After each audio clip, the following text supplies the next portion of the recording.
Construction of orthocenter. The example 4.13 construct triangular PQR whose sides are PQ equal to 6 cm, angle Q equal to 60 degree and QR equal to 7 cm and locate its orthocenter அப்படின்னு கொடுத்துருக்காங்க. இப்போ last time நம்ம பார்த்தது என்னது centroid பார்த்தோம். இப்போ நம்ம பார்க்கக்கூடியது ஆர்த்தோசென்டர். ரெண்டுத்தையும் போட்டு நம்ம கன்ஃபியூஸ் பண்ணிக்கக்கூடாது, நல்லா அழகாக புரிஞ்சு போட்டுக்கணும். ஃபஸ்ட்டு கொடுத்துருக்கிறது என்னது, given orthocenter of PQR. அப்போ PQ equal to 6 cm, Q equal to 60 degree, QR equal to 7 cm. இதை நம்ம கிவனில் எழுதிட்டு அடுத்தது இங்கே என்ன செய்யணும், ரஃப் டயக்ராம்னு ஒன்று போடணும். பேஸ் என்ன கொடுத்துருக்காங்க, PQ. அப்போ PQ இது ஆர்னு கொடுத்துக்கணும். PQ ஈக்குவல் டு 6 cm எழுதிக்கணும். ஆங்கிள் Q ஈக்குவல் டு 60 டிகிரின்றதை போட்டுக்கணும். QR ஈக்குவல் டு 7 cm அப்படின்னு நம்ம எழுதிட்டு இப்படி ஒரு ரஃப் டயக்ராம் போட்டுட்டோம்னாலே நம்மளுக்கு என்ன கிடைக்கும், ஒரு மார்க் கிடைக்கும். ஆனால் நம்ம அந்த சென்ட்ராய்டில் PQR மட்டும் போட்டுட்டு இந்த மெஷர்மெண்ட்டை கொடுத்துருவோம். இங்கே ஆர்த்தோ சென்டர்ன்னு இருக்கிறதுனால இங்கே ஒரு பர்பண்டிகுலர் ஸ்ட்ரைட்டாக ஒரு லைன் ஒன்று போட்டு இப்படி போட்டுக்கோங்க. இதுக்கு ஒரு ஆல்டிடியூட் ஒன்று வரைஞ்சிக்கோங்க, அதேமாரி இதுக்கு ஒரு ஆல்டிடியூட் வரைஞ்சிக்கோங்க. இப்படி காமிச்சிட்டிங்கன்னா உங்களுக்கு ரஃப் டயக்ராமில் ஒரு 1 மார்க் கிடைக்கும். இப்போ நம்ம பார்க்கக்கூடியது ஆர்த்தோ சென்டர் எப்படி ஃபேர் டயக்ராம் வரைகிறது அப்படின்னு நம்ம பார்க்க போகிறோம். இப்போ நம்ம ஸ்கேல் எடுத்துக்கிட்டு இருக்கோம். ஸ்கேல்லேருந்து என்ன செய்கிறோம், ஒரு 6 cm இல்லைங்களா. அப்போது PQ, அப்போ Pலேருந்து Qக்கு ஒரு 6 cm ஒரு லைன் ஒன்று ட்ரா பண்ணிக்கிறோம். புரியுது இல்லைங்களா. இது P, இது Q. இப்போ நம்மளை பொறுத்த வரைக்கும் இது P, இது நம்மளுக்கு என்னது Q. எவ்வளவு, 6 cm. அது எப்படி எழுதிக்கிறோம். அடுத்தது நம்ம என்ன பண்ண போகிறோம், இதை ரெண்டுத்தையுமே கொடுத்துருக்கிறது என்னது, PQ 6 கொடுத்தாச்சு. அப்போது 60 டிகிரி அங்கே கேட்டிருக்காங்க இல்லைங்களா. அப்போது நம்ம என்ன செய்யணும், ஒரு ப்ரொடெக்டர் ஒன்று எடுத்துக்கிறோம். அதில் என்ன செய்யணும், இந்த சென்டர் பார்ட் இந்த Qவில் டச் ஆகிற மாரி இங்கே நம்ம வச்சிடறோம். புரியுது இல்லைங்களா.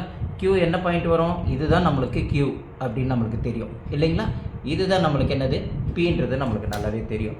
அப்போ Qலேருந்து நம்ம என்ன செய்கிறோம், இது இதை டச் ஆகணும். டச் பண்ணிட்டோம். அதேமாரி இந்த 0 இந்த Pன்ற லைனோட கோயின்சைட் ஆகணும். இதையும் கொஞ்சம் லிஃப்ட் பண்ணி பாருங்கள், கரெக்டாக இருக்கான்னு பாருங்கள். கரெக்டாக இருந்ததுன்னா கீழே அப்படியே இறக்கிட்டு அதோட க்ளீனாக அப்படி வச்சுருக்கோங்க. அப்போ இந்த 0லேருந்து நம்மளுக்கு எவ்வளோ டிகிரி, 60 டிகிரி. அப்போது 0, 10, 20, 30, 40, 50, 60. எப்போயுமே மெஷர்மெண்ட்டுன்னு சொல்லும்போது நம்ம என்ன கவனிக்கணும், எந்த லைன் கோயின்சைட் 0 டிகிரியில் டச் ஆகுதோ அதிலிருந்து தான் மெஷர்மெண்ட்டை எடுக்கணும். மாற்றி தப்பாக போட்டுறாதீங்க. புரியுதுங்களா. இப்போ அங்கே 0 டிகிரி, அங்கே நம்ம 60 டிகிரி மென்ஷன் பண்ணியாச்சு. இப்போது ஒரு ஸ்ட்ரைட் லைன் ஒன்று வரைஞ்சிக்கிறோம் 60 டிகிரிக்கு. இப்போ 60 டிகிரி வரைஞ்சதுக்கப்புறம் நம்ம அடுத்தது என்ன பண்ணணும், 7 cm அதில் கட் ஆகுது அப்படின்னு சொல்லியிருக்காங்க இல்லைங்களா. அப்போ நம்ம என்ன செய்கிறோம், ஒரு ஸ்கேலை ஒன்று எடுத்துகிட்ருக்கோம். அடுத்து என்ன செய்கிறோம், காம்பஸ் எடுத்துகிட்டு ஸ்கேல் இப்படி திருப்பி வச்சு 7 cm எடுத்துக்கிறோம் இல்லைங்களா. இப்போ 7 cm இங்கே ஷார்ப்பாக இருக்குது. அதேமாரி இந்த இடத்துல வச்சு ஒரு 7 cm ஒரு ஆர்க் ஒன்று அடிக்கிறோம். இது ரெண்டும் எங்கே கோயின்சைட் ஆகுதோ அந்த இடத்த நம்ம என்ன செய்கிறோம், ஒரு பாயிண்ட்டை மென்ஷன் பண்ணிக்கிறோம். அந்த பாயிண்ட்டு தான் நம்மளுக்கு ரிக்யர்மெண்ட்டான ஆர் அப்படின்றது. புரியுது இல்லைங்களா. இதை தான் நம்ம என்ன சொல்கிறோம், ஆர் அப்படின்னு நம்ம சொல்கிறோம். ஓகே. அப்போது இந்த ஆர்லேருந்து இந்த பியை நம்ம ஜாயின் பண்ணிட்டோம்னா நம்மளுக்கு என்ன ஆயிருக்கும், PQR ரிக்யர்ட் ட்ரையாங்கிள் ஒன்று இப்போ கிடைக்கும் இல்லைங்களா. இப்போ PQR ஒரு ட்ரையாங்கிள் ஒன்று வரைஞ்சிட்டோம். இது P, இது Q, இது R அப்படின்றது உங்களுக்கு நல்லாவே தெரியும். இப்போ அவங்க என்ன கேட்டிருக்காங்க, ஆல்டிடியூட்ஸ், ஒவ்வொன்றதோட ஆல்டிடியூடை ஒன்று வரையணும். அப்போ ஆல்டிடியூட் எங்கேருந்து வரையணும்னா, Pக்கு ஆல்டிடியூடு எங்கே வரும், PRயில் ஃபாலோ ஆகும். ஆருக்கு ஆல்டிடியூடு எங்கே ஃபாலோ ஆகும், PQவில் ஃபாலோ ஆகும். Qக்கு எங்கே ஆல்டிடியூடு ஃபார்ம் ஆகும், PRயில் அப்போ எல்லாமே 90 டிகிரியில் நம்மளுக்கு கட் ஆகும். அதுக்கு நம்ம என்ன பண்ணுறோம், ஃபஸ்ட்டு ஏதாவது 2 ஆல்டிடியூட் மட்டும் எடுத்துக்கலாம். நம்ம ஃபஸ்ட்டு ஆருக்கு இங்கே வச்சுக்கிறோம். ஆருக்கு வச்சுட்டு கொஞ்சம் இவ்வளோ ஹைட்டுக்கு, ஓகேங்களா. இது இந்த இடத்துல இங்கே இப்படி ஒரு கட் ஆகும், இந்த இடத்துல இப்படி ஒரு கட் ஆகும். Pலேருந்து நம்ம வச்சுட்டு இப்படி வரைஞ்சோம்னா இங்கே ஒரு லைனு, இங்கே ஒரு லைன் இப்படி போடுறோம். இந்த 2 லைன் இந்த லைனில் எங்கே டச் ஆகுது அப்படின்னு பாருங்கள். இந்த இடத்துல ஒரு கட் ஆகும், அதுக்கப்புறம் அதேமாரி இந்த இடத்துல ஒரு கட் ஆகும். இந்த இடத்துலேருந்து இந்த இடத்துக்குள்ளே என்ன மெஷர்மெண்ட்டுன்னு பாருங்கள். அந்த மெஷர்மெண்ட்டுக்கு கரெக்டாக நம்ம என்ன செய்கிறோம், ஒரு ஆர்க் ஒன்று அடிக்கிறோம். புரியுதுங்களா. இதை பாருங்கள், இப்படி ஒரு ஆர்க் ஒன்று போடுறோம். அதேமாரியே நம்ம இங்கேருந்து இந்த இடத்துல வச்சுக்கிட்டு இங்கே ஒரு லைனை ஒன்று கட் பண்ணுறோம். இதுவும் என்னாகும், இந்த 2 ஆர்க்கும் எங்கே கட் ஆகுதோ அந்த கட் ஆகிற இடம் தான் நம்மளுக்கு என்ன கிடைக்கும், இந்த சென்டர். இதுதான் ஆல்டிடியூட் ஆஃப் எதுக்கு, ஆர்கியூக்கு ஆல்டிடியூடு. இது இங்கேருந்து தான் வரைகிறோம். ஃப்ரம் எதிலிருந்து, அந்த வெர்டெக்ஸில் ஆப்போசிட் சைட் வெர்டெக்ஸிலிருந்து நம்ம என்ன செய்கிறோம், ஒரு லைன் ஒன்று இப்படி ஸ்ட்ரெயிட்டாக வரைகிறோம் இல்லைங்களா. இப்போ இது கட்டாக இப்படி வந்துருச்சு. இப்போ இது எவ்வளோ டிகிரி இருக்கும், 90 டிகிரி இருக்கும், பர்ஃபெக்டாக இருக்கும் இல்லைங்களா. இப்போ வரைஞ்சாச்சு, ஃபைன். இப்போது இதுக்கு ஒரு பேர் ஒன்று நம்ம ஏதாவது ஒன்று கொடுத்துக்கலாம், ஓகேங்களா. இப்போ PQR, இது EF ஏதோ ஒன்று வச்சுக்கோங்களேன். இது ஒரு ஈன்றது ஒன்று வச்சுக்கோங்க, தேவையில்லை இப்போ குறிச்சிக்கலாம், ஈன்னு குறிச்சிக்கலாம். அடுத்தது என்ன செய்கிறோம், பியை ஸ்ட்ரெயிட்டாக வச்சுக்கலாம், வெர்டெக்ஸாக வச்சுக்கிட்டு ஆப்போசிட் சைடு. எது ஆப்போசிட் சைடு, இதுதான் ஆப்போசிட் சைடு. அப்போது இங்கே இது வரைக்கும் இதுக்கு மேலே போகக்கூடாது, புரியுதுங்களா. அப்போ இதுக்குள்ளேயே வர மாரி இந்த இடத்துல ஒரு கட்டு, இந்த இடத்துல ஒரு கட்டு, இப்படி ஒரு கட்டு, இங்கே ஒரு கட் பண்ணுறோம். அப்போ 2 கட்டும் அந்த ஆர்க் வந்து எங்கே கட் ஆகுது, இங்கே ஒரு இடத்துல கட் ஆகுது, இந்த இடத்துல ஒரு கட் ஆகுது. இப்போ இந்த இடத்துல இருந்து இந்த இடத்துக்குள்ள மெஷர்மெண்ட் எவ்வளோன்னு பாருங்கள், இவ்வளோ தூரம் இருக்குது இல்லைங்களா. இப்போ இந்த மெஷர்மெண்ட்டுக்கு இங்கே ஒரு ஆர்க் ஒன்று அடிங்க, ஓகேங்களா. அதேமாரி இந்த பக்கம் ஆர்க் போட்ட உடனே இந்த இடத்துல வச்சு அதேமாரி அந்த ஆர்க்கை இங்கே ஒரு இடத்துல வச்சு இப்படி கட் பண்ணுங்கள். அப்போ 2 ஆர்க்கும் எங்கே கட் ஆகுதுன்னு பாருங்கள், இந்த சென்டரில் இங்கே கட் ஆகும். அந்த சென்டரில் இருந்து நம்ம கரெக்டாக என்ன செய்கிறோம், இதுக்கு ஒரு P இருக்குது பார்த்தீங்களா, வெர்டெக்ஸுக்கு அங்கே ஆப்போசிட் சைடில் ஸ்ட்ரெயிட்டாக ஒரு லைன் ஒன்று நம்ம ட்ரா பண்ணணும், புரியுதுங்களா. அப்போது அந்த ஸ்ட்ரெயிட் லைனு நேராக இப்படி போகும். அப்போ இந்த இடத்துல ஒரு 90 டிகிரி நம்மளுக்கு ஃபார்ம் ஆகும். இந்த PQ இருக்குது பார்த்தீங்களா, அந்த RQ இருக்குது பாருங்கள், RQக்கு பர்பெண்டிகுலராக ஒரு லைன் ஒன்று பாஸ் ஆகி போகும். அதேமாரியே இந்த இடத்துல P, இது Q இல்லைங்களா, இதுக்கு பர்பெண்டிகுலராக இந்த E, இதுனா Fன்னு வச்சுக்கோங்களேன், நம்மளுக்கு பேருக்கு வச்சுக்கிறோம் Fன்ட்டு.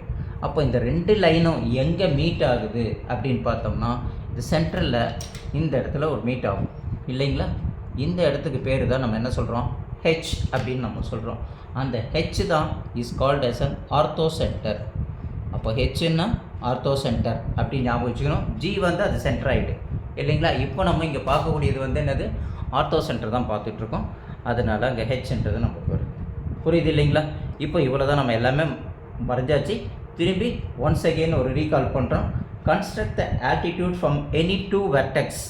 நம்ம இங்கே என்ன வெர்டெக்ஸ் எடுத்துக்கிறோம், ஒன்று ஆர்ன்ற வெர்டெக்ஸ் எடுக்கிறோம், ஒன்று Pன்ற வெர்டெக்ஸ் எடுக்கிறோம். ஃபஸ்ட்டு ஆர்ன்ற வெர்டெக்ஸ்லேருந்து நம்ம என்ன செய்கிறோம், ஒரு இந்த இடத்துல இப்படி ஒரு இங்கே ஒரு சின்ன ஆர்க்கு, இந்த வித்தின் இந்த PQக்குள்ளே இங்கே ஒரு கட்டு, இங்கே ஒரு கட்டு அடிக்கிற மாரி வைக்கிறோம். அந்த 2 மெஷர்மெண்ட்டையும் எடுத்து அந்த இடத்துல வச்சு இங்கே ஒரு கட்டு, இந்த இடத்துல வச்சு இங்கே ஒரு கட்டு, அது இந்த இடத்துல கட் ஆன உடனே அங்கே ஒரு லைன் ட்ராப் பண்ணோம். அது என்னது, பர்பெண்டிகுலர் டு PQக்கு இருக்கும். அதேமாரியே நம்ம என்ன செய்கிறோம், இன்னொரு வெர்டெக்ஸ் Pலேருந்து என்ன செய்கிறோம், ஒரு பர்பெண்டிகுலர் வெர்டெக்ஸ் ஒன்று ஆல்டிடியூட் ஒன்று வரையணும் இல்லைங்களா. அப்போ நம்ம என்ன பண்ணணும், இங்கேருந்து இங்கே ஒரு ஆர்க்கு, இங்கே ஒரு ஆர்க்கு, அப்போ இதோட மெஷர்மெண்ட்டில் வச்சு இங்கே ஒரு ஆர்க்கு, இங்கே ஒரு ஆர்க்கு. அப்போ இந்த 2 ஆர்க்கு எங்கே மீட் பண்ணுதோ அங்கேருந்து இந்த வெர்டெக்ஸுக்கு ஒரு லைன் ட்ரா பண்ணால் அது பர்பெண்டிகுலர் டு RQ அப்படிக்கு நம்ம பர்பெண்டிகுலராக வரும் இல்லைங்களா. அந்த 2 பர்பெண்டிகுலர் லைன் எங்கே மீட் ஆகுதோ அந்த இடத்த தான் நம்ம என்ன சொல்கிறோம், Hன்னு சொல்கிறோம். The H should be called as a என்னது, நம்மளுக்கு தேவையான required orthocentre of triangular PQR அப்படின்னு நம்ம புரிஞ்சுக்கணும். இது எப்படி கொடுத்துருக்காங்க, இந்த கன்ஸ்ட்ரக்ஷனை அப்படியே நம்ம எழுதணும். எப்படி, construct the altitudes from any 2, first என்ன செய்கிறோம், ட்ரா த ட்ரையாங்குலர் PQR இல்லையா. Draw the triangular PQR. PQ equal to அங்கே என்னது 6 centimetre, angle Q equal to, இது மென்ஷன் பண்ணாமல் விட்டுறக்கூடாது, angle Q equal to 60 degree. இதுக்கெல்லாம் மார்க் இருக்குது, 60 டிகிரி, புரியுது இல்லைங்களா. அப்போ 60 டிகிரி முடித்த உடனே அடுத்தது ஆங்கிள் QR எவ்வளோ வரும், இங்கே பார்த்தோம்னா QR 7 சென்டிமீட்டர்.